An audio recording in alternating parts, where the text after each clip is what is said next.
Pessoal, bom dia, boa tarde, boa noite, feliz Dia Nacional de Luta da Pessoa com Deficiência para todos vocês que estão vendo a gente. A gente ficou fora do ar aí todos esses dias, foram mais de 10 dias longe de vocês, a gente já estava com saudade, mas valeu a pena a espera, a gente volta hoje aqui com uma entrevista super especial, não é nem entrevista não, é um bate-papo porque a gente está entre amigos aqui, com Geraldo Nogueira, professor Duda, e a gente está com a Paula aqui também, que está interpretando tudo em Libras para a gente aqui. Daqui a pouquinho a gente vem com esse boletim super especial, mais do que especial, falando dos direitos da pessoa com deficiência, as conquistas, as perdas também, né?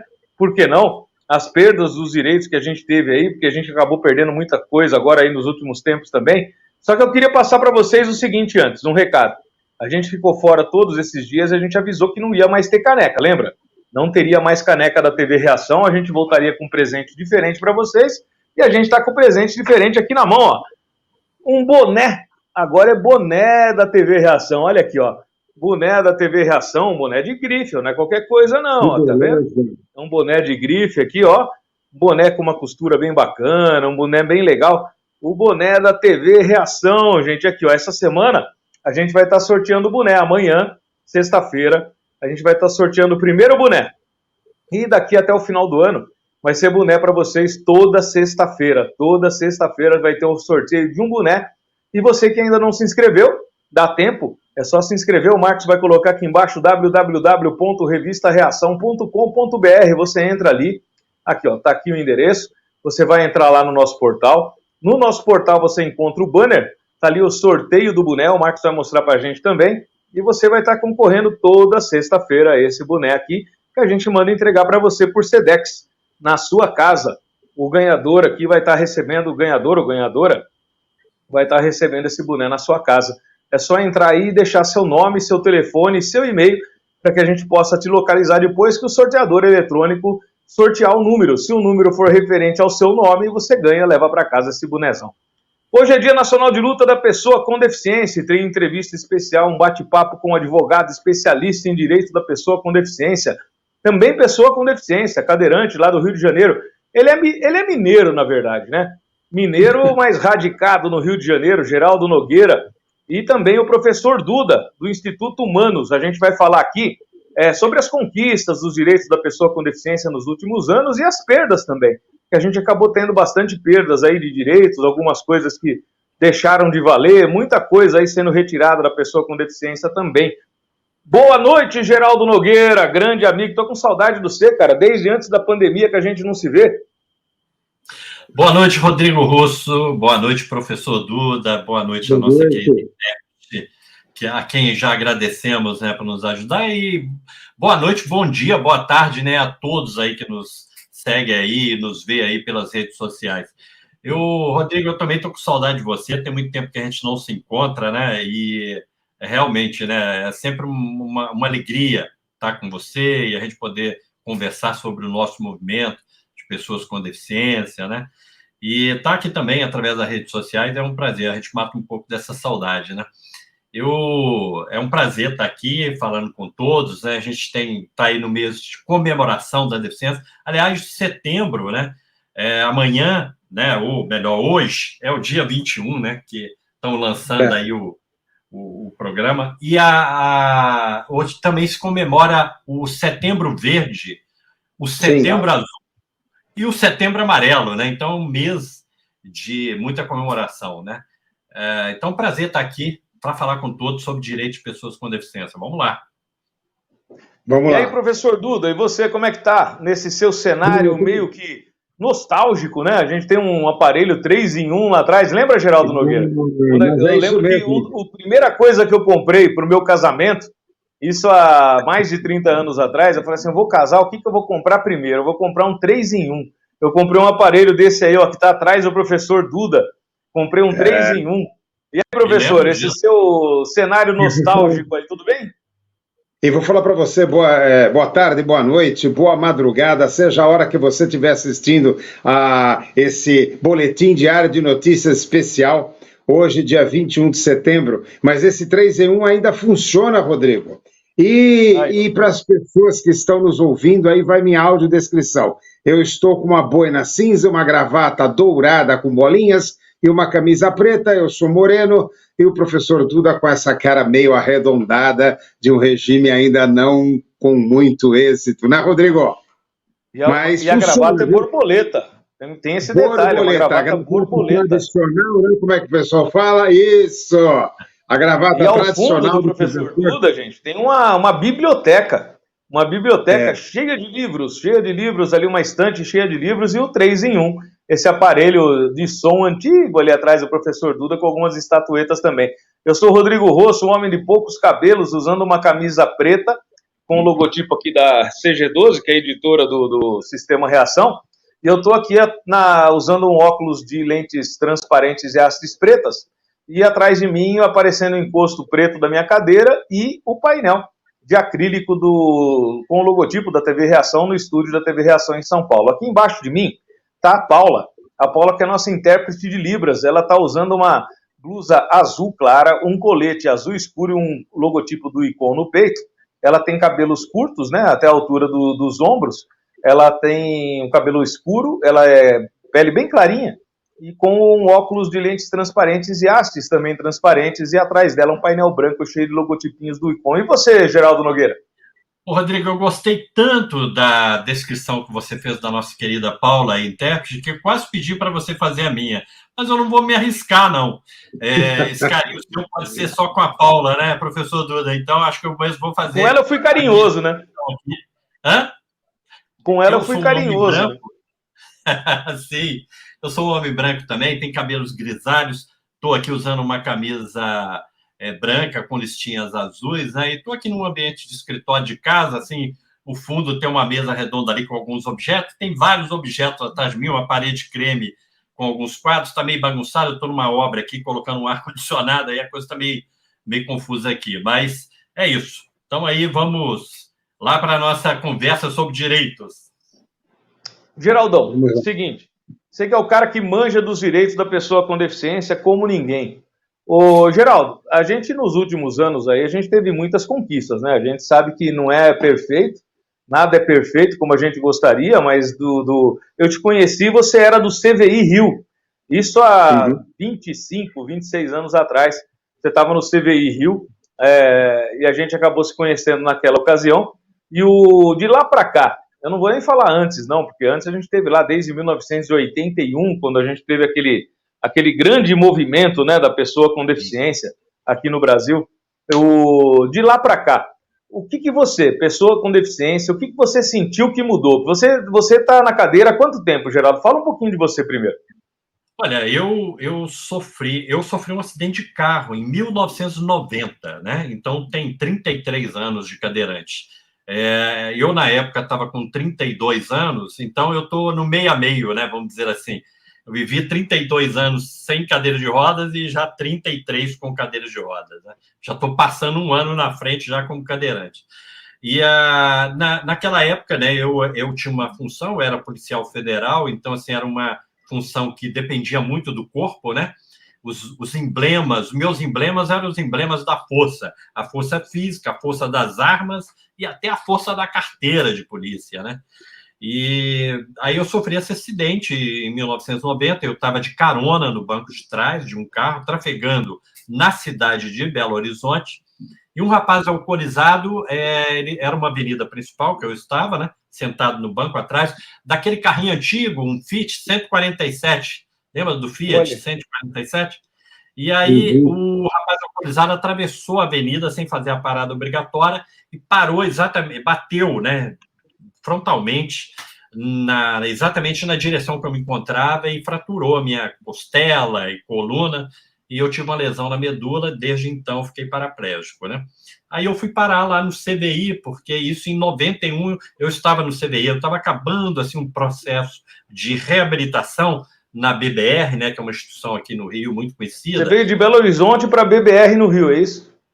Eu me acidentei lá, aí fiz uma cirurgia lá, depois fui para um hospital de reabilitação lá chamado Arapiara, ainda existe lá, é o Centro de Reabilitação de BH, fiquei acho que uns 15 dias lá, depois vim transferido para o Rio, assim, foi até uma operação meio louca, porque eu vim, assim, na época, né, eu estava muito ativo na polícia, a gente tinha muitos conhecimentos, e um amigo que era empresário e tal, e mandou me apanhar lá, sabe, assim, num jato particular, e vim deitado numa maca, aquelas operações, né, antigamente e tal, e vim parar aqui na BBR. E aí fiz o meu processo de reabilitação na BBR, e eu era muito perguntador. E aí uma fisioterapeuta da BBR falou assim, Geraldo, você pergunta demais, o CBI está dando um curso, né? Uma ONG que tem aqui, funciona lá até hoje, lá no estacionamento da PUC, né? Aqui na Gávea, no Rio de Janeiro, no bairro da Gávea, no Rio de Janeiro. E aí falou, vou lá, você vai poder escrever. Vocês estão dando um curso chamado Compreendendo a Lesão Medular. E eu fui fazer esse curso, né? Eu costumo até brincar, porque eu fui no posto de gasolina abastecer, né? Me abastecer de informação, né? E virei frentista, né? Que eu fiquei lá e passei a abastecer outros tanques, né? Outros combustíveis. Fiquei no CBI um bom tempo, fiquei 10 anos lá, 12 por aí. Fiquei primeiro como assessor jurídico, depois me tornei diretor, né? Executivo da instituição. E você já era advogado na época? Não, quando eu parei no CBI, eu ainda estava, foi em 91, eu me formei em 94, eu era estudante ainda, mas como estudante, tinha uma pessoa lá, Paula, né, Paula Temperino, atuava lá, e ela era formada em Direito, na época ela era procuradora do INSS até, e ela falou, olha, eu perguntei por que não tem uma assessoria jurídica aqui, já que tem tantas, na época, assim, as associações não tinham o perfil técnico da atuação técnica, era um perfil muito de luta por direitos, né? Era movimento quase que sindical, muito social. Né? De luta, né? E aí o CBI tinha essa pegada, né, professor? Tinha essa, né? E aí o CBI tinha essa pegada da questão técnica, e eu questionei por que não tem uma questão jurídica? Eu sozinha nunca me animei. Se você topar, a gente monta. Aí eu topei, a gente montou a primeira assessoria jurídica, e eu era estudante de direito. Na verdade, acabei sendo ali um pouco estagiário da Paula, né? E aí fomos conhecendo direito, eu me formei, estava no CBI, né, em 94, e eu me formei, continuei, e acabei me especializando assim, no direito da pessoa com deficiência, porque eu estava na instituição, na ONG, né, e estava me formando e tinha acabado de me tornar pessoa com deficiência. Então foi um conjunto que favoreceu, né, e aí, assim, acho que fui um dos primeiros, né, advogado a lidar mais com essa causa. Eu me lembro que eu era muito chamado para falar desse tema, né? Hoje, muitos advogados especialistas no tema, conhecedor, a coisa ampliou muito, né? Mas naquela época a gente tinha que falar de tudo, porque tinha pouca gente conhecendo os temas da deficiência, principalmente tecnicamente, né? Eu me lembro, Rodrigo, só para você ter uma ideia, eu fui na Universidade Federal da Bahia e de Campo Grande, Mato Grosso do Sul, de arquitetura, falar sobre desenho universal para arquitetos. Eu, como advogado, né, indo falar sobre... Porque não tinha ninguém que falava do tema, né? Então, até hoje, né? Até hoje a gente encontra uma dificuldade mas hoje nessa questão. Melhorou bastante, né? E até na minha fala eu já estou falando de algumas melhoras, né? Porque isso já deu uma avançada, né? Então, é isso, mais ou menos, assim, o meu histórico, né? E aí fiquei... Só para terminar esse meu histórico, quando foi... eu saí do CBI em 2002... e depois fiquei assim num ativismo mais político, né? Fui assessorar parlamentar e tudo, e depois acabei criando lá, fundando a comissão na OAB aqui do Rio de Janeiro, e a Comissão dos Direitos da Pessoa com Deficiência, que tem já isso todo o tempo, né? A comissão teve assim uma visibilidade muito boa. A partir da nossa comissão, quase todas as subseções do Rio já têm comissão, já são umas 50. Tem 66 subseções aqui, umas 50 já tem a comissão. E é modelo para o Brasil inteiro, né, Geraldo? A comissão do Rio de Janeiro, ela da OAB, é modelo para o Brasil todo. Inclusive para o Conselho Federal, né? Assim, outro dia eu até falei com uma pessoa que está no Conselho Federal, ela preside a Comissão de Santa Catarina, e ela falando assim, né, da alegria de estar falando comigo, porque a gente, para eles, era um modelo e tal, né? Isso deixa a gente bem contente, porque a gente acertou, né? São ações que a gente vai fazendo, que a gente acerta, né? E isso é muito importante, né? Eu acho, assim, que a gente conquistou muita coisa. Vamos falar, quando for falar das conquistas, eu falo, mas vamos parar esse meu histórico aí na comissão. E, aliás, a gente deixou de ser comissão, agora, no início desse ano. A própria presidência aqui da OAB, né, e a vice-presidente, que é o presidente é o doutor Luciano Bandeira, e a vice-presidente, a doutora Ana Tereza Basílio.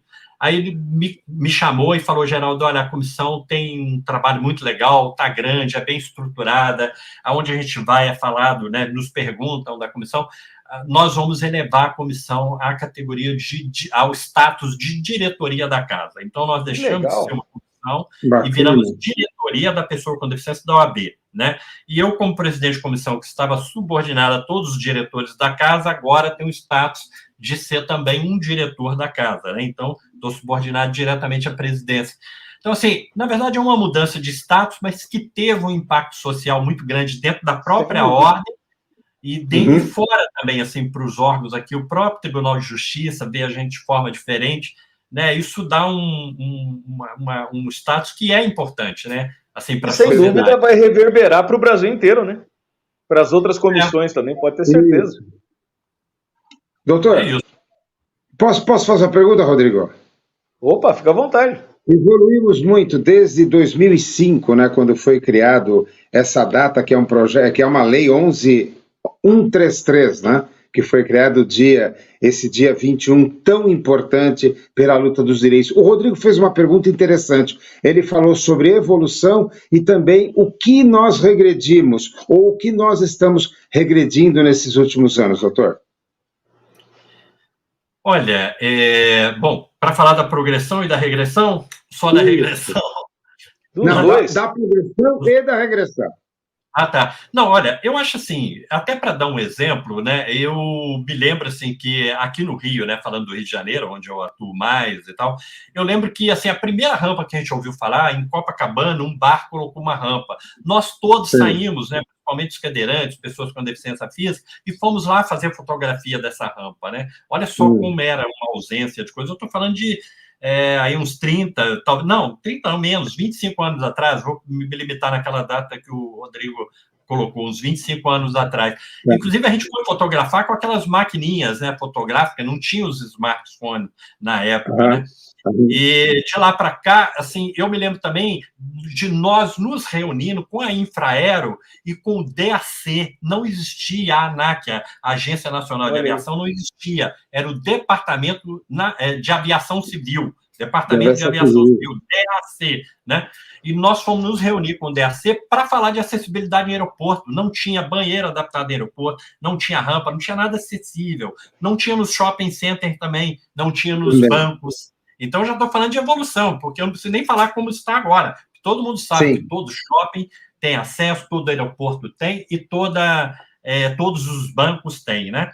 Inclusive, assim, a gente começou um ativismo com os bancos aqui no Rio de Janeiro, mas como a sede da Febraban é em São Paulo, o MP, o Ministério Público de São Paulo, fez um TAC, um termo de ajustamento de conduta com o MP aí, foi um dos maiores do Brasil, um dos maiores TACs, né, que possibilitou a mudança dos bancos, assim, de um dia para o outro, né, de um dia para o outro, forma de dizer, força de expressão, mas foi muito rápida essa adaptação dos bancos por conta desse acordo que o MP fez, né. Então, assim, essas todas são evoluções nítidas, né, que a gente vê. Hoje você não vê um aeroporto sem acessibilidade, não vê um shopping center sem acessibilidade. Supermercado. Supermercados, né? Supermercados. Então, assim, foram evoluções que tiveram nesse período de 20 e poucos anos para cá. Então, assim, houve uma construção muito grande da parte de acessibilidade e de falar de inclusão, de conhecimento da sociedade desse tema, né? Hoje, assim, a sociedade está muito consciente para a necessidade de incluir pessoas com deficiência. Ter uma consciência. No entanto, ter um fenômeno, e aí para falar de falta de avanço, né? Não de regressão, mas de falta de avanço, há um fenômeno que mesmo a sociedade tendo essa consciência, na prática ela não é proativa nessa ação de implementar, né? E por que isso? Por conta do capacitismo cultural, né, que vem lá de trás e tal. Ontem mesmo eu estava num evento sobre teatro acessível aqui no Rio, foi muito bacana, porque é uma escola de teatro aqui, e eles estão formando atores com deficiência, inclusive teve um ator lá cego que apresentou uma performance de um monólogo sensacional, muito profissional, sabe? Depois tiveram outros... A Paula Venck. Pois ela que é diretora aí exatamente. E aí, muito bacana. E uma das pessoas lá contando que ela fazendo uma pesquisa, né, sobre um trabalho acadêmico dela, e ela encontrou no ano de 54, 55, que os teatros exigiam um laudo médico da pessoa onde ela não tivesse nenhuma deficiência, nenhuma doença, não podia ter para ser ator. Você não podia ter nenhuma surdez ou deficiência física, muito menos. Tem uma comorbidade, vai. Exatamente. Então, assim, aí hoje não tem isso, e elas comemorando lá. E depois eu tive até uma fala um pouco contra isso, que eu falei assim, na verdade, isso hoje continua, só que não da forma escrita, como tinha antigamente, né? Que tinha essa regra. O teatro tinha que pedir isso à escola de formação, pedia esse laudo ao candidato à formação de teatro. Hoje não tem isso por escrito, mas continua velado, né? Porque eu vou dar um exemplo para vocês. Outro dia, né, aqui, descendo o elevador do meu prédio, eu estava saindo para fazer uma audiência cedo, né, de paletó, gravata e tudo, e num determinado andar entrou uma senhorinha muito simpática, né, vestindo um roupão com os cremezinhos na mão, provavelmente estava indo fazer hidroginástica de manhã na piscina do prédio, né? E aí ela entrou assim, já com aquele olhar assim, né, simpático, né? Eu falei, pô, ela quer falar comigo, né? Eu já cumprimentei, bom dia, senhora, tudo bem? Ela, tudo bem, entrou toda animada, assim, se posicionou num canto do elevador e abaixou na minha frente com o dedinho assim e falou assim, tá indo passear, né? Virei pra ela e falei, mas senhora... Faltou perguntar se queria um pirulito. Olha, eu tô de paletó, tô de gravata, de sapato, né? Tô todo arrumado. Eu só posso estar indo trabalhar, né? Ela virou, ficou meio assim, pensativa, depois virou e falou assim, é bom para distrair a cabeça. Ai, então, caramba. Como que ela nos vê, né? Como que essa pessoa nos vê? Ela nos vê o seguinte, a minha incapacidade... Eu sou cadeirante, né? Aliás, eu não falei isso na minha descrição, eu esqueço que eu sou cadeirante, né? Por um lado, isso é bom, né? A minha incapacidade é de deambulação. Eu tenho uma incapacidade de deambular, que é andar com as próprias pernas, né? Porque eu ando de cadeira de roda, ando de carro, ando de avião, mas eu não ando com as próprias pernas. Então, essa é uma incapacidade real.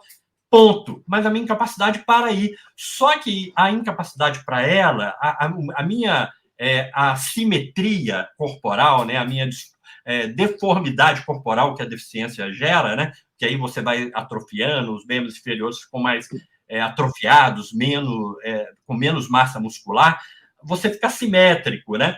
Então, ela olha para aquilo e essa incapacidade passa para todo o ser. Eu sou uma pessoa incapaz. Então, para ela, não adianta eu ter doutorado, eu ser um advogado, eu ser um médico, não adianta eu ser o Stephen Hawking, que ela vai perguntar se eu estou indo passear, entendeu? Não adianta o Stephen Hawking, aquele físico, né? Se fosse ele, ela ia fazer a mesma pergunta. O cara foi considerado em 93 o único gênio vivo da humanidade. E provavelmente ela perguntaria para ele, tá indo passear, né? E o cara é um gênio, né, da humanidade. Então, assim, porque ver a deficiência antes de ver a pessoa, né? Ver a incapacidade, a pessoa como incapaz como um todo. Então, assim, você não tem o laudo, mas você tem a limitação por isso, né? E um outro exemplo, outro dia eu discuti muito com uma pessoa, porque a gente estava fazendo um projeto de inclusão, de facilitar a inclusão de pessoas surdas no ambiente de trabalho. E tinha uma moça surda que era funcionária e ficava muito isolada. E começamos um trabalho, e aí resolvemos montar um curso para aquele pessoal, né? E a pessoa que ia montar o curso não era uma pessoa com deficiência, mas trabalha com surdos e tal. Quando a gente estava fazendo esse projeto, que trouxeram para mim, né, que eu fui dar uma avaliada, eu vi que a pessoa surda era formada em pedagogia. Eu falei, para tudo. A gente tem que envolvê-la no projeto e ela tem que comandar esse projeto. Ela tem que organizar esse curso e dizer como vai ser o curso. Né? E, assim, houve uma resistência e houve uma briga. Eu custei a convencer as pessoas, sabe? Porque, assim, as pessoas pensam que não são capazes. A incapacidade dela de ouvir passou para a competência dela. Ela foi formada numa faculdade, tem um diploma de pedagoga. E eu, que não sou pedagogo, que não entendo nada de pedagogia, vou montar uma coisa e submeter uma pessoa que é pedagoga ao que eu montei como leigo, né? Então, assim, certo. A deficiência ainda gera esse tipo de coisa. Eu acho que isso, a gente avançou pouco nisso, sabe? Esse capacitismo, ele é muito forte dentro da sociedade. Eu tenho outros exemplos, eu citei esses dois, né? Eu citei com uma senhora de idade, mas eu tenho um exemplo que eu vou contar rapidamente aqui, com uma moça jovem, de 22 anos, mais ou menos, que eu suponho que ela tenha 22 a 25. Eu fui visitar um amigo num hospital aqui, uma rede DOR, tá? Aqui no Rio. E aí, quando eu cheguei lá são 2 unidades, 2 prédios. Um é de atendimento diário e tal, e o outro é só de internação. E o estacionamento fica no local de atendimento diário. Aí parei meu carro lá, tal, montei cadeira, saí, atravessei todo o pátio, fui lá atender. Quando eu cheguei, a atendente falou, ela, pois não, peguei, falei, olha, bom dia e tal, vim visitar o meu amigo, fulano e tal, tá no apartamento 200 e alguma coisa, no 2º andar, né? Aí ela virou e falou assim, ficou toda espantada, fez aquela cara de espanto, né? Foi perto do vidro, né? Mas o senhor está sozinho? Eu falei, não, tô com Deus aí aqui comigo, não tá vendo não e tal, né? Eu brinquei assim com ela, eu falei, pô, ela espantou tanto que me gerou essa reação, sabe? Assim, a minha indignação, né? Para não ser mal educado, eu gerei uma brincadeira com ela, né? Para quebrar um pouco. Sim. Ela, não, eu estou perguntando isso porque como o senhor vai lá no 2º andar? Aí eu vi o nomezinho dela, que assim, ela toda bonitinha, aquela coisa, aquela gravatinha borboleta, né? Do uniforme, aquele coquezinho com aquela telinha presa, aquela coisa de hospital, né? E tinha o nomezinho dela na placa. Aí eu li o nome dela e falei, fulana, deixa eu te falar uma coisa, olha só, eu moro lá na Barra, a gente quer 1 hora de distância até lá, sabe, assim, de carro no trânsito, né? Falei, eu moro lá na Barra, eu saí de manhã, peguei o elevador, moro no 21º andar, desci pra garagem, entrei no meu carro, desmontei a cadeira, sozinho, coloquei no carro, tudo, saí, buzinei, atravessei, parei no sinal, vi o guarda, o ultrapedestre atravessou na minha frente, tudo isso. Aí cheguei aqui, você sabe onde é o estacionamento aqui do prédio? Não é lá no outro conjunto? Pois é, eu parei lá, atravessei todo a pé e cheguei aqui. Aí você está preocupada como eu vou chegar no 2º andar? Aí ela, não, tudo bem. Aí digitou lá, daí a pouco eu escutei aquele barulhinho da impressora, né? Imprimindo a etiqueta. Eu falei, opa, consegui catequizar uma para a nossa causa, né? Pelo menos agora ela vai entender, vai sair desse coisa. Aí eu tô lá todo feliz colando a minha etiqueta aqui, porque eu falei, até que enfim eu consegui. Ela chegou o rostinho de novo na coisa e falou assim, o senhor tem certeza que o senhor consegue chegar no 2º andar? Quase que eu soltei um palavrão. Então, assim, esse capacitismo, essa visão da pessoa com deficiência ser incapaz é muito presente hoje, né? Eu acho que esse é o nosso pior atraso, sabe? Assim, exato. É uma barreira. E você vê, uma pessoa jovem, né, Geraldo? Se fosse mais velha, a gente até entenderia mais, né? Porque no nosso tempo era muito mais... o preconceito era muito maior. Eu conto sempre a questão da minha avó. Ela ia me buscar na escola, e ela vinha, eu lá de mãozinha dada com ela tal, e ela na calçada e tinha um menino com síndrome de Down que morava na minha rua. E às vezes ela me mudava de calçada quando ele estava brincando na porta da casa dele, porque ela falava, vó, deixa eu ir lá. Ela falava, não vai lá não, porque o menino morde. O menino morde porque tinha síndrome de Down. Umas coisas assim que não tem lógica. E se a gente fosse levar a coisa desse jeito, né? Por exemplo, na minha escola, eu estudei em escola estadual, no final do corredor tinha a sala especial. Não sei se vocês são desse tempo, mas tinha a sala especial. Na sala especial, tudo trancado, horário de entrada e saída diferente do resto dos alunos, recreio em horário diferente, e ali dentro estava todo mundo misturado ali.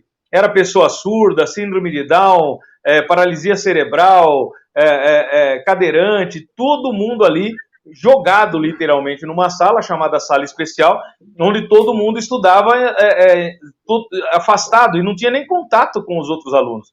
Eu lembro que o divertimento da minha turma era um fazer escadinha com a mão para o outro assim, ó, para que a molecada enxergasse pelo buraquinho de vidro daquelas portas antigas de madeira, tinha uma janelinha de vidro, para que a gente olhasse os maluquinhos lá dentro. E a gente queria ver como é que eles eram, porque era coisa de outro mundo, né? Era diferente. Você vê que coisa, como as coisas mudaram. Mudaram bastante. Deixa eu chamar aqui, rapidamente, um comercial, só nossos apoiadores, Caoa Sherry, Tigo 8 e Mobility Show. Daqui a pouquinho a gente volta mais aqui com o professor Duda, Geraldo Nogueira e com a Paula interpretando tudo em Libras pra gente. É VaptVupt. Você pediu, a gente escutou. Agora o Tigo 8 Maxi Drive também é para pessoa com deficiência. 7 lugares, moderno sistema de condução semi-autônoma, porta-malas de 1.930 litros. Tudo isso por apenas R$ 174.201,72 à vista. Caoa Sherry Tigo 8. Está chegando a hora, visite, participe, seja um expositor. Dias 24, 25 e 26 de novembro, Campo de Marte, na Zona Norte de São Paulo, Mobility Show, exposição de automóveis, veículos e adaptações, equipamentos e serviços para pessoas com deficiência, diversidade assistiva e familiares. Reserve já o seu stand 011 3873 1525 ou www.mobilityshow.com.br. Anote na sua agenda 24, 25 e 26 de novembro, no Campo de Marte, em São Paulo, Mobility Show. É isso aí, a gente está de volta aqui com o Geraldo Nogueira e o professor Duda. Para quem não sabe, Geraldo, o professor Duda também é uma pessoa com deficiência. Ele também é uma pessoa com deficiência, ele sofreu umas... Conta aí, vai, professor, o que aconteceu contigo alguns anos atrás e que te trouxe para esse universo da pessoa com deficiência, do design universal e da diversidade assistiva. Exatamente, 26 de dezembro de 2011, fui subir uma escadinha de 3 degraus para tocar uma lâmpada. A escada abre, de ferro, a escada tinha um defeito, é um grande problema hoje. Naquela época, os fabricantes eles não colocavam a resistência do peso, mas ela tinha um problema de solda. Ela abriu e ela quase que decepou o meu tornozelo, ficou penduradinho por 6 centímetros. Resultado, 19 fraturas, fiquei quase 2 anos, aí, 1 ano e meio de cadeira de rodas, uma reabilitação, mas mesmo assim eu hoje também fico de um lado para outro, né? E aí adquiri uma deficiência. De bengala, uso bengala, isso é. Por que uso bengala? Porque, na realidade, eu consigo andar, mas eu sempre ando próximo à parede, porque, de vez em quando, a perna desaparece, né? Do tornozelo para baixo. Eu já caí várias vezes, então eu fico muito apreensivo, né? E, nesse sentido, eu uso a bengala quando estou em espaços abertos. Mas, doutor Geraldo, posso fazer uma pergunta, Rodrigo? Doutor Geraldo, o senhor falou em capacitação, né? A gente vem estudando muito o ESG, e a gente vê que no ESG se fala muito em etnia e gênero, né? Mas muito pouco se fala em deficiência. Eu cito a 11ª ODS, né, que são os Objetivos para o Desenvolvimento Sustentável de uma cidade, que diz que cidades sustentáveis, mas, ao mesmo tempo, não fala em cidades sustentáveis e acessíveis, né? E a gente vê outras ODS também, inclusive no próprio discurso do presidente Lula lá na ONU, ele falou muito sobre isso, e ele falou sobre que haveria um trabalho muito forte com relação às pessoas com deficiência. O senhor citou exemplos fantásticos aí, doutor Geraldo. O senhor citou realmente uma coisa que a gente entende um pouquinho, que é a parte da publicidade, da comunicação, de levar isso para o público. Sempre há esse tabu que eu vejo, e as pessoas realmente conseguem entender que uma deficiência de um acidente que gera uma paraplegia, ela pode estar relacionada ao problema até da perda de um cérebro, que o senhor deixou de ser advogado e não tem a menor capacidade de exercer sua profissão. Como é que o senhor vê o ESG com relação a não estar abordando muito o assunto da deficiência e as secretarias das pessoas com deficiência ter que ficar adotando? Eu vejo várias secretarias colocando os tópicos e tentando implementar isso para essa realidade da pessoa com deficiência. Olha, isso é muito lamentável, professor, porque, assim, a gente vê um discurso também que não condiz muito com a realidade, né? Eu assim, por exemplo, o governo federal, né? O governo federal, até no governo da presidente Dilma, né? Lançou, que era o mesmo governo de hoje, do PT, né? Lançou um projeto, assim, que eu era super fã, que era o Viver Sem Limites, né? Que o governo agora está tentando...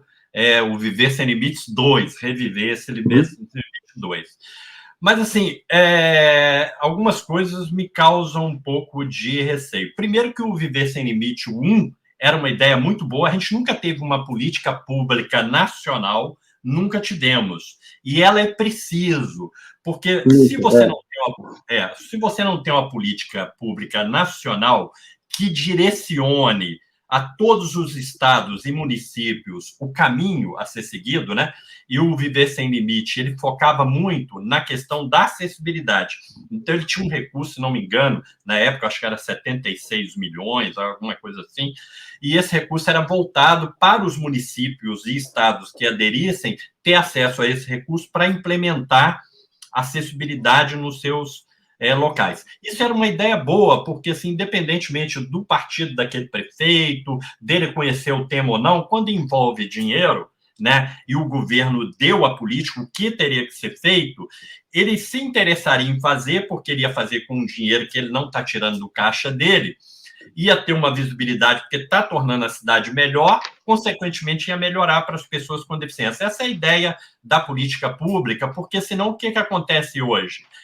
Entra o prefeito ou o governador tal que gosta da causa ou tem alguém próximo dele que gosta, ele faz algo muito pontual, mas é uma política que nasce e morre com ele. Quando ele sai do poder, o outro chega e não dá continuidade. Então, você tem que ter uma política, na minha opinião, nacional, que mantenha essas ações e que, vamos coloque quase que obrigatório a fazer aquilo. Primeiro, dando recurso, e outra, tirando recurso se não for feito. Então, por exemplo, fez uma obra ou não fez uma acessibilidade na sua cidade, o governo federal perde interesse em ter qualquer tipo de convênio com esse município, porque ele não está seguindo uma linha da política que foi traçada. Então, a gente precisa ter isso, né? E a gente não tem. E o Viver Sem Limite veio com essa pegada, mas o Viver Sem Limite, lamentavelmente, ele ficou mais na conversa do que numa execução prática. Por quê? Porque não teve vontade política para implementação, né? Não houve, foi feito, a ideia era boa, né? Assim, palmas por terem idealizado. A secretaria, que sempre foi pequena, ficou fazendo um esforço grande na época, né? Porque quem está lá sempre é ligado ao movimento, esse interesse, mas não tinha força política para fazer as coisas acontecer e não aconteceram. Agora, aí para terminar esse assunto do Viver Sem Limite, vem a ideia do Viver Sem Limite 2. Mas me preocupa porque, assim, primeiro, a secretaria, quando o PT chegou agora, né, com o presidente Lula, ela tinha 27 cargos, né? Que é muito pouco para um Brasil com dimensões continentais. A gente sabe disso. Uma secretaria com 27 pessoas trabalhando para um município já é pequena, imagina para o Brasil. E o PT chegou cortando para 14 pessoas, foi cortado pela metade. Então, hoje a secretaria tem a secretária, lá um subsecretário, sei lá o que tem nos seus cargos, mas tem 14 pessoas ali trabalhando, contando com intérprete de sinais, com mais não sei quem, com uma pessoa do administrativo. Caramba, não sabia que estava assim não, Geraldo. Oi? Tá sim, foi cortado a metade, assim. Já entrou cortando a metade dos funcionários, né? E o Viver Sem Limite me preocupa porque, assim, inclusive, a secretária está rodando o Brasil, teve aqui até no Rio, lamentavelmente eu estava com um compromisso quando ela veio, não pude assistir, né? Para falar do Viver Sem Limite, mas assim, o que me preocupa é que há um acórdão do Tribunal de Contas da União assim, apontando e esperando resposta do governo sobre vários problemas que tiveram no Viver Sem Limite 1, né? Inclusive problemas de desvio de recurso e tudo, né? Recurso foi para algum lugar. Então, Tribunal de Contas, está lá o acórdão, está isso lá. Então, assim, não há como Viver Sem Limite 2 andar sem sanar esses problemas do Tribunal de Contas, porque está amarrado, está preso. Então, assim, a princípio, me parece, né? Eu também posso estar enganado, porque assim, isso é tudo muito grande, envolve Congresso, envolve tudo, mas, a princípio, me parece que começa a ter eu não estou nem... É chato falar isso, porque, assim, eu acho que as pessoas que estão na secretaria, né, são ativistas da causa, estão bem intencionados, mas, às vezes, a pessoa quer fazer e não consegue. E uma das travas pode ser essa trava, que não é nem política, é uma trava técnica, que é do Tribunal de Contas. Então, assim, está se falando muito, mas não vai acontecer, entendeu? Então, esse tipo de coisa que eu vejo, assim, com relação à política da pessoa com deficiência, a gente não vê um andar, né? O próprio presidente Lula também, ele cometeu logo uma gafe, logo no início aí da gestão dele, porque teve aquela invasão numa escola aqui de um estado do sul, acho que foi no Paraná, né? O rapaz entrou lá e matou as crianças. Santa Catarina. Muito lamentável. Foi Santa Catarina. Isso. E aí, ele fazendo esse comentário sobre esse fato, né, ele acabou um pouco na fala dele, por desconhecimento, né, assim, mais profundo da causa, que é natural, ninguém tem que conhecer a causa, como nós que somos ativistas conhecemos. Mas, assim, e também pelo capacitismo, acho que ele foi vítima do capacitismo, que todos nós somos.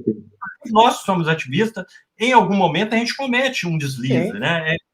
Porque nós somos produto de uma sociedade que é capacitista. Então, é difícil você quebrar isso e mudar.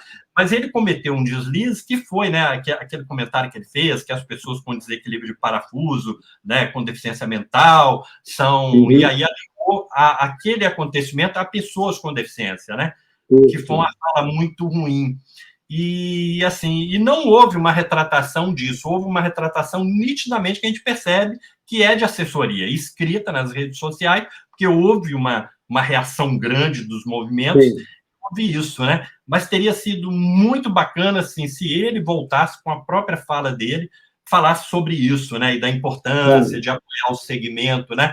Então, nós não vemos, né, ainda assim, no Brasil, essa fala, né? E aí isso reflete na sociedade. Então, essa sociedade que eu comentei, né, que vê as pessoas com deficiência com uma incapacidade, também é visto pelas autoridades, né? No fundo, as autoridades veem isso, né? Assim, tem que fazer porque, vamos dizer, entre aspas, está na moda, né? Ou há uma pressão de um movimento, né? Que esse movimento acaba tendo alguma influência política, porque tem algum deputado que atua na causa, um senador, um vereador, enfim, a gente vai ganhando espaço. Mas, assim, a virada da consciência, tanto política quanto social, nós não alcançamos e, lamentavelmente, eu acho que nós estamos um pouco longe dela. A gente ainda vai levar alguma coisa aí de meio século, um século, para conseguir dar essa virada. Também acho. O governo é muito capacitista, o governo é muito assistencialista, né? Ele enxerga a pessoa com deficiência com muito assistencialismo, e isso acaba vindo de cima para baixo também. Você não acha, professor? Eu acho, inclusive, que a gente vê aí uma política, às vezes, até de um certo coitadismo. A gente vem percebendo, doutor Geraldo, a gente tem o Instituto Humanos, né? A gente vem percebendo esse comportamento em várias prefeituras da qual a gente se aproxima. A gente se aproxima não só com essa tendência que existe esse certo receio, essa certa forma de ver a pessoa com deficiência, até dentro das próprias secretarias municipais. A gente percebe isso com muita frequência. E o senhor falou uma coisa muito boa aí. Não há uma política federal, então a gente percebe que cada secretaria municipal, por exemplo, ela geralmente, quando tem um secretário lá que está ligado, um filho com TEA, um filho com Down, seja lá o que for, ou ele mesmo é uma pessoa com deficiência, ele é um ativista, e a partir daí ele começa a criar uma série de políticas. Primeiro, essas políticas não têm uma continuidade, o senhor falou muito bem. Segundo, essas políticas também acontece o que com elas? Elas se esvaziam, porque elas não fazem parte de um conjunto maior. E elas também não... As secretarias normalmente são secretarias meio e não secretarias fim, né? Então elas não têm recurso próprio. Não tem recurso, e aí se faz uma série, às vezes, de obras, que aquilo fica como obras experimentais. Mas, olha, professor, está sendo um prazer falar com o senhor. Eu só tenho mais uma perguntinha. Posso fazer, Rodrigo? Eu vejo no Brasil muitas leis. Como é que o senhor vê a prática da legislação? Eu vejo que o Brasil ele cria legislação numa série de momentos, né? Mas eu vejo, às vezes, que a legislação, um bom exemplo que a gente pode notar, a gente está fazendo uma pesquisa aqui com relação à educação assistiva, né? À educação inclusiva. E a gente percebe que, isso eu fiquei chocado, 99,04% dos professores da rede pública estadual e municipal no Brasil não estão preparados para atender as pessoas com deficiência, seja qual deficiência for. E a gente fica também assustado que São Paulo, que é um dos maiores estados que fizeram investimentos com relação às salas multifuncionais, que está lá na lei, que é obrigatório, a gente percebe que só 16% das escolas têm salas multifuncionais. E aí a gente percebe também que, às vezes, as pessoas que estão lá, por não terem capacidade, nem sabem operar os equipamentos didáticos que estão lá também. A gente vem se chocando com isso e a gente vê um altíssimo investimento. Para se ter uma ideia, alguns equipamentos custam 9, 20 mil reais, estão lá parados, a pessoa não sabe utilizar. E há uma demanda de público cada vez mais crescente, principalmente com relação ao transtorno do espectro autista. Como é que o senhor vê essa disparidade entre a legislação, que, aliás, ela é muito bem escrita, muito bem estruturada, mas, ao mesmo tempo, a prática fica um buraco muito grande aí? Professor, pois é, olha, nós estamos, o Brasil, se não me engano, foi no ano de 2004, né, foi reconhecido por um órgão da ONU como o país com a legislação mais inclusiva das Américas. Quando a gente fala das Américas, está envolvendo aí países de primeiro mundo, como os Estados Unidos, Canadá, né? E porque realmente nós temos uma legislação muito complexa na área da pessoa com deficiência e uma legislação boa, né? No entanto, tem a questão prática, né? Então, por que isso? O que acontece isso? Esse fenômeno é explicável pelo seguinte: nós somos um país com status de país de direito. O que é um país com status de direito? É aquele país que tem um ordenamento jurídico organizado, tem as instituições funcionando, né? Ministério Público, os órgãos de polícia, do executivo, as secretarias, as OABs, né? Os operadores do direito, tem todo um sistema funcionando, né? Aí se torna um país de direito. Nós chegamos nesse status. O outro status é quando você se torna um país de justiça. O que é um país de justiça? É quando você consegue fazer com que esse sistema existente, principalmente das leis, possa valer, pelo menos, para a maioria das pessoas da sociedade. Porque talvez falar para valer para todos pode ser até um pouco utopia, mas valer para a grande maioria da sociedade, né? E no Brasil, como nós somos só do primeiro status, temos o primeiro status, ser um país de direito, esse sistema que nós temos, ele vale hoje para quem pode pagar por ele, para quem tem poder econômico ou tem influência política, né?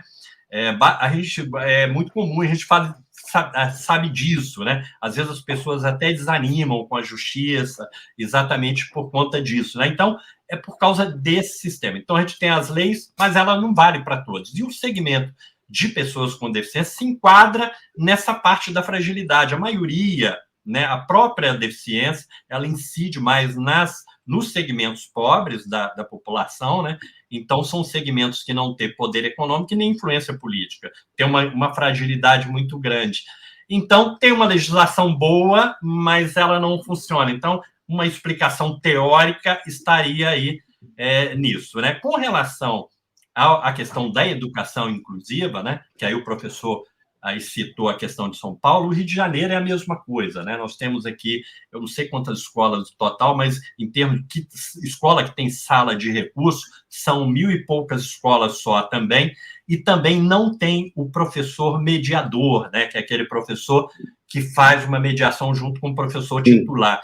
E existe muito também, assim, os professores titulares que consideram que aquela criança com deficiência não é aluno dele, é aluno do professor mediador. Isso também é um erro, né? Porque, na verdade, exatamente, o professor titular é que é o dono da classe, vamos dizer, usar essa palavra dono, né? Ele que comanda a classe. O professor mediador é um auxiliar dele com relação à matéria ser passada para aquele aluno que tem uma dificuldade de aprendizado qualquer, ou uma dificuldade motora, ou alguma coisa nesse sentido. Então, assim, eu acho que aí também há uma falha da política pública nacional, porque o MEC tinha que assumir essa postura e tomar essa frente, né? Exigir esses professores e qualificar e baixar informações sobre isso. No entanto, a gente vê muito MEC meio de braços cruzados, né? Nessa questão da mediação. Então, assim, cada município tentando se virar por si só é um grande problema. Aqui no município do Rio, por exemplo, tem poucos mediadores. Os que têm, a maioria, são estagiários, são convênios feitos com as faculdades, e essas pessoas recebem uma bolsa que é mínima, às vezes mal dá para pagar a condução, não dá nem para fazer um lanche na escola, Então, esse mediador não tem incentivo para exercer essa profissão, né? Exerce porque tem um interesse, como ele está fazendo um estágio, então ele tem interesse no estágio, mas não na profissão de mediador. Então, assim, é um grande nó que precisa ser resolvido, né? Há uma pressão... E isso acontece também na rede privada, é a mesma coisa, porque há um custo, a rede privada não quer investir nesse custo, é um custo real, e isso precisa ser ajeitado dentro da sociedade, porque tudo na sociedade tem custo, e tudo é ajeitado, né? Porque as pessoas que não têm deficiência, né, em determinado momento, elas precisam de um recurso que gera custo, mas é colocado à disposição da sociedade como um todo, e isso é dividido de uma forma que todos pagam para ter aquilo, ou senão a sociedade não vai ter aquele bem.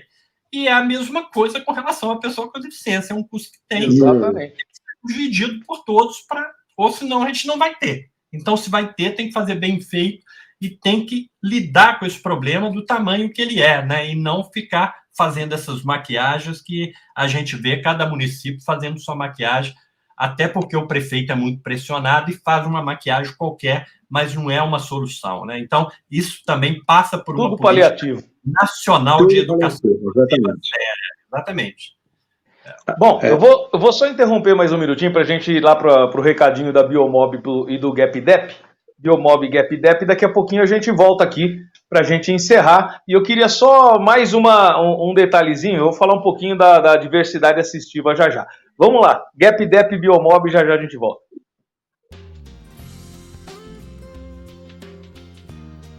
Sua empresa é acessível? Desde 2014, a Biomob ajuda empresas a se tornarem acessíveis para atender às exigências da Lei de Cotas, as melhores práticas do ESG e para garantir um ambiente mais harmônico e inclusivo. Consulte-nos para suas necessidades de empregabilidade da pessoa com deficiência, acessibilidade digital, acessibilidade arquitetônica, treinamento do comportamento inclusivo. Invista em acessibilidade. O lucro é contribuir para um mundo melhor. Instituto Biomob, Observatório da Diversidade e Inclusão. Rua Afrânio de Melo Franco, 333, Quitandinha, Petrópolis, Rio de Janeiro. Telefone WhatsApp 21 96537 9669.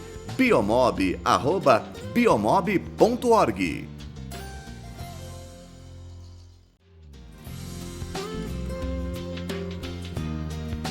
GapDep, Grupo de Apoio a Pessoas com Depressão, Ansiedade e Pânico. Contrate nossa palestra motivacional e de responsabilidade social. Adquira já o exemplar do livro Me Dê Sua Mão. Acesse gapdep.com.br. Telefone 11 95377 4041. Professor Duda e Geraldo Nogueira, voltamos aqui. Eu queria falar o seguinte: eu acho que a gente não sabe a força que a pessoa com deficiência tem nesse país. Somos 46 milhões de brasileiros com algum tipo de deficiência. Se a gente multiplicar por 3 pessoas do nosso convívio, do seu convívio, porque ninguém é filho de chocadeira, a gente tem pai, mãe, irmão, sobrinho, primo, parente, vizinho, esposa, enfim, marido. A gente elegeria presidente da República se a gente tivesse noção da força, se a gente tivesse uma união maior. Como é que vocês enxergam essa questão da união? Eu acho que falta essa representatividade, essa união, essa força, como existe no LGBTQIA+, YZ, como existe na questão do preto, do negro. Existe uma força muito grande, porque existe uma união que a gente não enxerga ela dentro da pessoa com deficiência. Quando você faz, por exemplo, uma parada LGBT, uma parada gay, você enche uma Avenida Paulista. Quando você faz algum evento voltado para negro, para preto, enfim, você enche uma Avenida Paulista. Quando você faz um evento chamando, convocando, implorando para que a pessoa com deficiência vá lá, são sempre a mesma meia dúzia. E aí a gente acaba não tendo visibilidade, quem não é visto não é lembrado. E quando você quer ter representatividade junto ao governo, eles falam, mas é aquela meia dúzia de gato pingado ali. Não tem representatividade. Se você não tem volume, você não tem voto. E se você não representa voto, você não é nada para a classe política. Eu acho que isso também tem muito a ver com a pessoa com deficiência, o estágio que a gente ainda não superou, esses degrauzinhos que a gente vem subindo um a um, se a gente fosse um pouquinho mais unido, a gente teria, quebraria um pouquinho, queimaria alguns degraus, não queimaria, Geraldo? Olha, bom, Rodrigo, até assim, falar um pouquinho, você falou de números, né? Você falou de somos 46 milhões, até isso com base no censo o 2010. censo anterior, 2010, né? A gente teve esse censo agora, desse ano, e do ano passado, né, 2022, e saiu agora uma pesquisa, né, uma amostra da pesquisa, a PNAD, né, e apontou pessoas com deficiência sendo 18 milhões e alguma coisa, né? Mataram metade. Mataram mais da metade. Mataram mais da metade. 8,9% da população com deficiência. Não, aí até explicar, porque às vezes a pessoa ouvisse, depois ver a pesquisa, fica em dúvida, né? É porque, na verdade, assim, esse censo agora, a pergunta foi se, assim, deficiência efetiva, né? Então, assim, se a pessoa tem uma efetiva dificuldade de andar, ou de enxergar, ou de ouvir, ou de se mover. Então, a pergunta foi essa, né? E antes, não, qualquer deficiência mais leve entrava na contagem, né? Então, realmente, somos um grupo muito maior de pessoas com deficiência, considerando as pessoas com deficiência leve. Mas pessoas, é um número grande ainda, 18 milhões de pessoas, é quase 10% da população, com uma dificuldade, é pessoa que está na cadeira de roda, que é cega, entendeu? É pessoa realmente com uma dificuldade, né? Inclusive, assim, parece que eles fizeram até assim, a pergunta tinha, a pessoa falava assim, mas ele movimenta o braço? Não, ele movimenta, mas não tem muita força. Aí tinha uma pergunta, mas ele consegue, por exemplo, pegar do chão uma garrafa com 3 litros d'água? Não, não consegue. Aí ele marcava com deficiência, entendeu? Ah, consegue, então não era deficiente. Apesar da pessoa ter uma perda, mas não era. Então, o censo deu uma apertada, sabe? Mas, na minha opinião, o número é muito grande, porque são pessoas com deficiências muito graves, né? Assim, que tem realmente uma incapacidade mais severa, alguma incapacidade mais severa, né? Como a minha, que eu falei, que é de não andar, né? Com as próprias pernas. Porque a incapacidade a gente tem que ver ela sempre pontual, né? Então, o cego, com a incapacidade dele de não enxergar, o resto ele tem tudo preservado, a inteligência, a audição, a fala, né? A mobilidade, né? Então, é só não enxergar, ponto, né? Acabou. Bom, aí então, eu falei disso, mas voltando aí para a pergunta, por que a gente tem isso, né? Acho assim, uma das explicações é que a própria deficiência gera dificuldade de mobilização, né? Você imagina as pessoas, né, que são cadeirantes, e a pobreza também gera isso, né? Você vê assim, a deficiência ela incide muito nas camadas mais pobres. Então, essas pessoas, muitas pessoas não têm cadeira de rodas, mesmo o SUS distribuindo gratuitamente, não consegue atender todas as pessoas que precisam. Tem pessoas em casas, em cama, ou improvisando uma coisa dentro de casa, não consegue sair porque não tem uma cadeira adequada, cadeira de rodas. Aí vão passar da cadeira para o transporte público, que não tem acesso. O cara, muitas das vezes, não consegue sair da sua casa. Talvez até em São Paulo, é uma outra realidade, ele se locomove um pouco melhor, mas ainda não é plena essa acessibilidade. No Rio de Janeiro, sem chance. Só o metrô do Rio é acessível. Mesmo assim, se tornou acessível por causa de uma ação na Justiça, da qual eu sou um dos advogados, sou advogado assistente dessa ação. Se tornou acessível por isso. Mas só tem o metrô. Então, ônibus aqui esquece, não existe no Rio de Janeiro. Então, como esse cara vai sair... Você não consegue pegar no metrô, né, Geraldo? Entendeu? Entendeu? Oi? E outra coisa, você não consegue chegar no metrô aí no Rio de Janeiro também, né? O metrô está nas áreas mais privilegiadas, então ele precisa chegar até o metrô, né? Eu mesmo hoje moro na Barra e moro longe da estação do metrô, teria que pegar um ônibus para chegar até o metrô. Então, assim, eu não estou falando só das pessoas com deficiência, com mobilidade, com falta de mobilidade física, que é o meu caso, né? Que é uma deficiência física, né? Eu não consigo andar. O cego também tem dificuldade, né, dessa locomoção, se não tiver acessibilidade. Então, isso tudo dificulta esse movimento, que o movimento negro e o movimento LGBT, LGBTQIAP+. Mas é mais fácil. Mais lenta aí, que já pintou mais uma aí. mais Mas esse movimento, por exemplo, eles não têm essa dificuldade, né? E muitas das vezes a incidência desse público, as camadas mais privilegiadas da sociedade, classe média alta e classe alta, envolve com esses movimentos, né? Então, como o nosso grande corpo do movimento está nas camadas mais próximas, então acho que gera tudo isso. E a segmentação de deficiências, né? Os interesses, muitas das vezes, são diferentes. Eu tenho um interesse, por exemplo, pela rampa. O surdo cada um puxa para o seu lado, né? E o cego tem pelo braille, vamos dizer assim. Então, isso cada um pouco distancia, né? Não converge para essa união mais forte, que os outros movimentos são únicos. Então, tem essa união. Acho que isso explica um pouco essa dificuldade que nós temos de movimentar massas, né? Para esses eventos. Exatamente. Perfeito. Bom, queria que nesse boletim especial que a gente teve hoje aqui, vocês deixassem suas considerações finais. O relógio é nosso algoz aí, ele fica cutucando a gente já está dentro do nosso limite. Queria que o professor Duda fizesse suas considerações finais e sua despedida e deixar o seu contato também, professor. Perfeitamente. O nosso contato é contato@institutohumanos.org.br. Lá você vai poder enviar suas perguntas e dúvidas. A minha consideração é que foi um prazer falar com o Dr. Geraldo Nogueira. Aqui no Instituto, doutor, a gente chama essa cadeira de direito assistivo. Inclusive, registramos a marca e tudo mais, né? Que é o direito focado ao direito da pessoa com deficiência, né?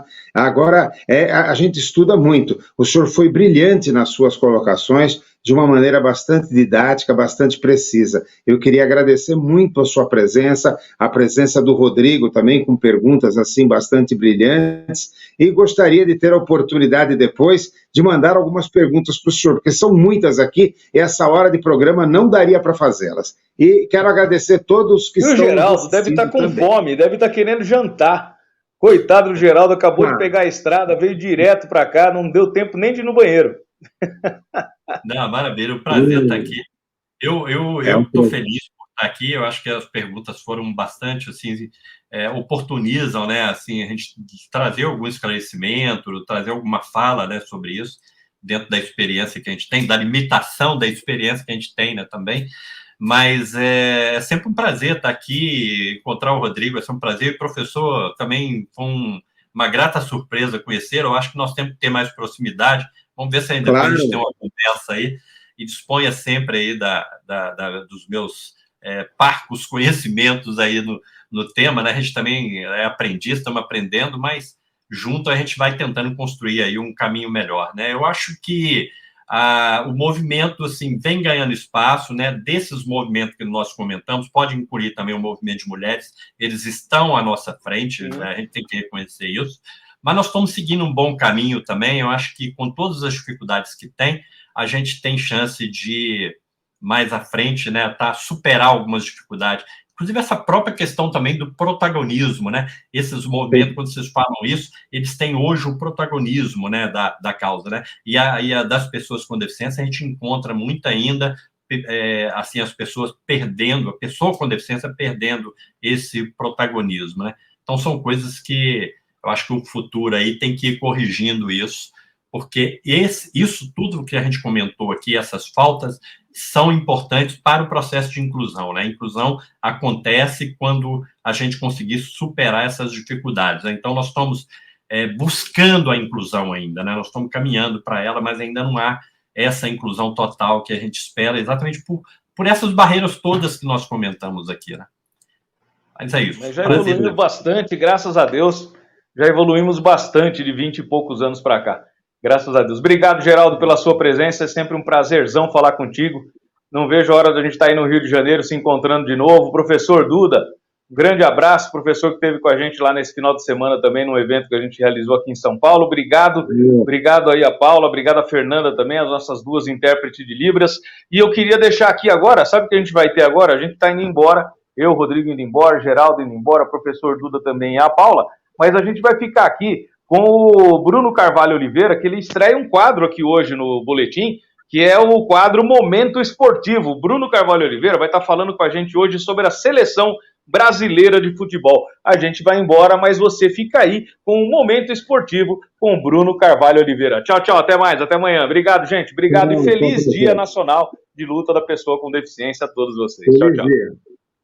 Tchau, tchau. Fica com o Bruno aí, não vai embora não.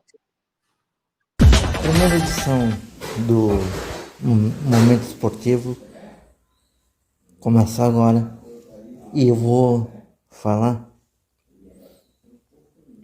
dos 2 primeiros jogos da seleção brasileira. Não é novidade para ninguém o estilo de jogo do técnico interino Fernando Diniz.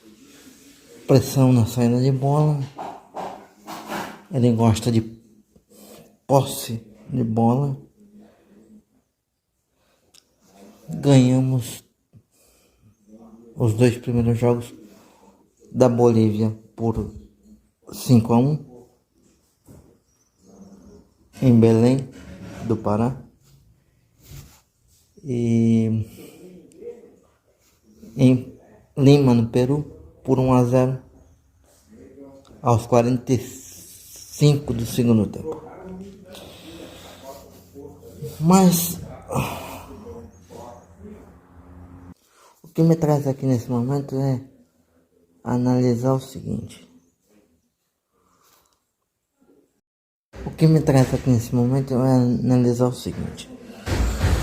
O futebol brasileiro não pode ficar esperando por um cara que não parece estar interessado em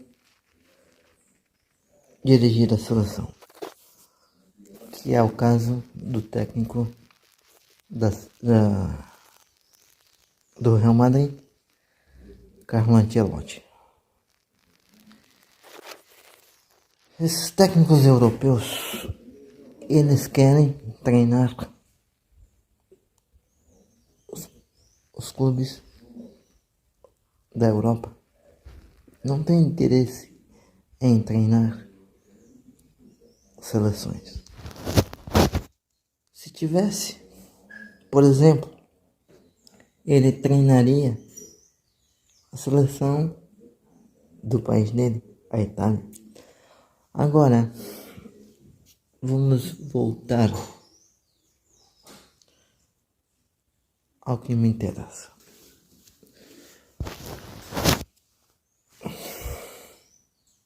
Vamos voltar ao que me interessa, que é o seguinte. Para mim,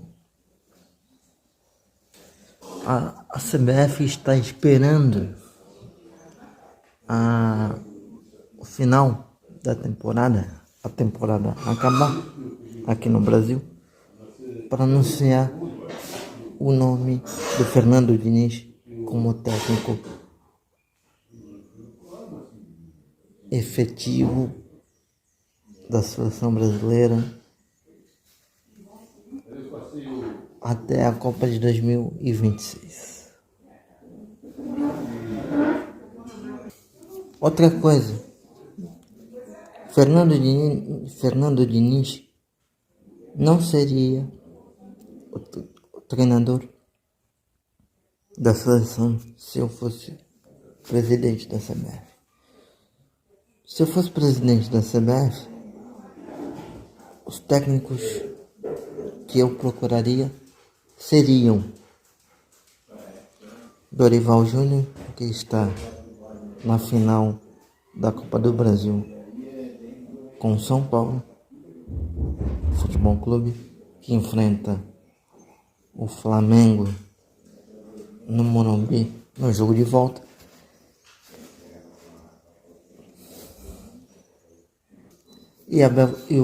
E o técnico do Palmeiras, o português. Desperte o seu poder, condicione sua mente para o sucesso e construa uma vida próspera e plena.